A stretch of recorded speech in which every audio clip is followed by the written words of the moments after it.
ഈ ഒരു ക്വസ്റ്റ്യൻ എന്ന് വെച്ച് കഴിഞ്ഞാൽ ടൈം ആൻഡ് വേസ്റ്റിനെ ബേസ് ചെയ്തിട്ടുള്ളൊരു ക്വസ്റ്റ്യൻ ആണ്.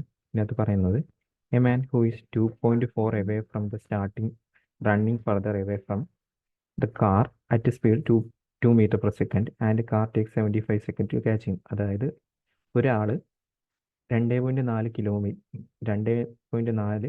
കിലോമീറ്റർ എവേ ആണ് കാറിൽ നിന്ന്. ദെൻ ഈ പറയുന്ന അവൻ ട്രാവൽ ചെയ്യുന്നത് 2 മീറ്റർ പെർ സെക്കൻഡ് ആണ്. അങ്ങനെയാണെങ്കിൽ കാറിന് 75 സെക്കൻഡ് എടുക്കുന്നുണ്ട് ഇവനെ ക്യാച്ച് ചെയ്യാൻ. പിന്നെ ഒരു ട്രെയിനിന് ഇയാളെ ക്യാച്ച് ചെയ്യാനായിട്ട് 15 second. Okay, running away from the train ആണ്. ഓക്കെ, ദെൻ ആ ട്രെയിനിന് ഒരു പ്ലാറ്റ്ഫോമിനെ ക്രോസ് ചെയ്യാനായിട്ട് 16 സെക്കൻഡ് എടുക്കുന്നു.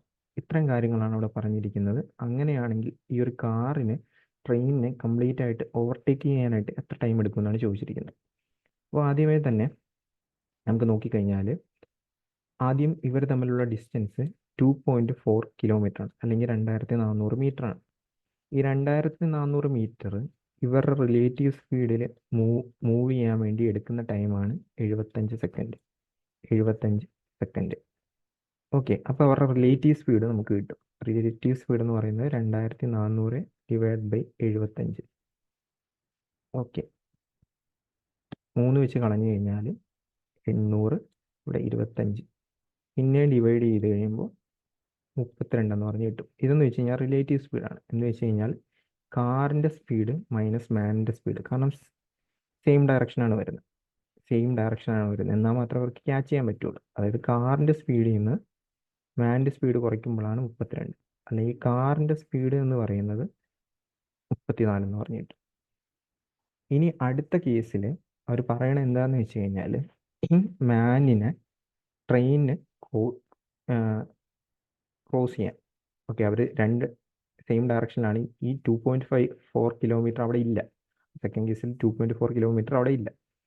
അപ്പോൾ ട്രെയിനിൻ്റെ ലെങ്ത്ത് മാനിൻ്റെയും ട്രെയിനിൻ്റെയും സ്പീഡ് തമ്മിലുള്ള ഡിഫറൻസിൽ റിലേറ്റീവ് സ്പീഡിൽ ക്രോസ് ചെയ്യാനായിട്ട് എടുക്കുന്ന ടൈമാണ് 15 സെക്കൻഡ്.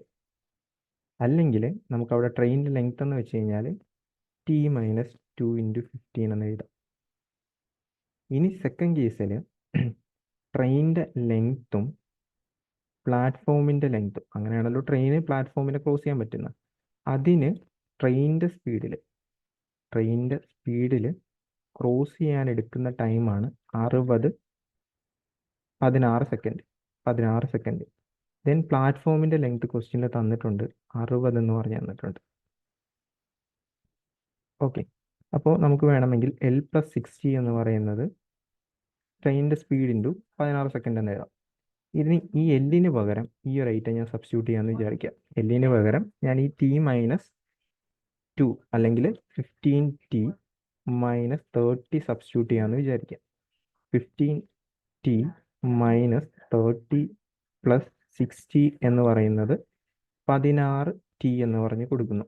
അല്ലെങ്കിൽ അവിടുന്ന് ടീൻ്റെ വാല്യൂ 30 എന്ന് പറഞ്ഞ് കിട്ടുന്നു. അല്ലെങ്കിൽ ട്രെയിനിൻ്റെ സ്പീഡ് എന്ന് പറയുന്നത് 30 എന്ന് പറഞ്ഞ് കിട്ടുന്നു. 30 മീറ്റർ പെർ സെക്കൻഡ് ആയിരിക്കും ആൻസർ കിട്ടാൻ പോകുന്നത്. ഇനി നമുക്ക് ട്രെയിനിൻ്റെ ലെങ്ത് കൂടി കിട്ടിക്കഴിഞ്ഞാൽ മാത്രമേ ട്രെയിനിനെ ഈ കാറിന് എത്ര ടൈം കൊണ്ട് കവർ ചെയ്യാം എന്ന് കിട്ടുള്ളൂ. ട്രെയിനിൻ്റെ ലെങ്ത് വേണം. ഓക്കെ, ട്രെയിനിൻ്റെ ലെങ്ത് വേണം. ഏതെങ്കിലും ഒരെണ്ണത്തിൽ സബ്സ്റ്റിറ്റ്യൂട്ട് ചെയ്ത് കൊടുക്കാം. ഒന്നെങ്കിൽ ഇതിൽ സബ്സ്റ്റിറ്റ്യൂട്ട് ചെയ്യാം, അല്ലെങ്കിൽ ഇതിൽ സബ്സ്റ്റിറ്റ്യൂട്ട് ചെയ്യാം. ഓക്കെ, അപ്പോൾ ഞാനാണെങ്കിൽ ആദ്യത്തിൽ സബ്സ്റ്റിറ്റ്യൂട്ട് ചെയ്ത് കഴിഞ്ഞാൽ ഓക്കെ T - 20, അതായത് 28 × 15 ആയിരിക്കും ട്രെയിനിൻ്റെ ലെങ്ത് ആയിട്ട് കിട്ടുന്നത്. ട്രെയിനിൻ്റെ ലെങ്ത് 28 × 15. 28 × 15 ചെയ്ത് കഴിയുമ്പോൾ കിട്ടാൻ പോകുന്നത് 420 ആണ്. ഈ 420 മീറ്റർ ആയിരിക്കും ട്രെയിനിൻ്റെ ലെങ്ത് ആയിട്ട് കിട്ടാൻ പോകുന്നത്. അപ്പോൾ ട്രെയിനിനെ കാറിന് ക്രോസ് ചെയ്യണമെങ്കിൽ അവിടുത്തെ ഡിസ്റ്റൻസ് എന്ന് പറയുന്ന ട്രെയിനിൻ്റെ ലെങ്ത് ആയിരിക്കും ഡിവൈഡഡ് ബൈ അവരുടെ റിലേറ്റീവ് സ്പീഡ്. കംപ്ലീറ്റ്ലി ഓവർടേക്ക് ചെയ്യണമല്ലോ. അപ്പോൾ കാറിൻ്റെ സ്പീഡ് 34 ട്രെയിനിൻ്റെ സ്പീഡ് 30. അപ്പോൾ റിലേറ്റീവ് സ്പീഡ് സെയിം ഡയറക്ഷൻ ആയതുകൊണ്ട് കുറയ്ക്കുക. റിലേറ്റീവ് സ്പീഡ് എടുക്കുമ്പോൾ 4 വരും. 34 - 30 4 വരും. 420 മീറ്റർ ഈ പറയുന്ന 4 റിലേറ്റീവ് സ്പീഡിൽ കവർ ചെയ്യാൻ എത്ര ടൈം എടുക്കുമെന്ന് നമുക്ക് നോക്കിയാൽ മതി. കട്ട് ചെയ്ത് കളയുമ്പോൾ 105 സെക്കൻഡ് എന്ന് പറഞ്ഞു കിട്ടും. സോ ഈ ഒരു ക്വസ്റ്റ്യൻ ആൻസർ 105 സെക്കൻഡ് ആയിരുന്നു.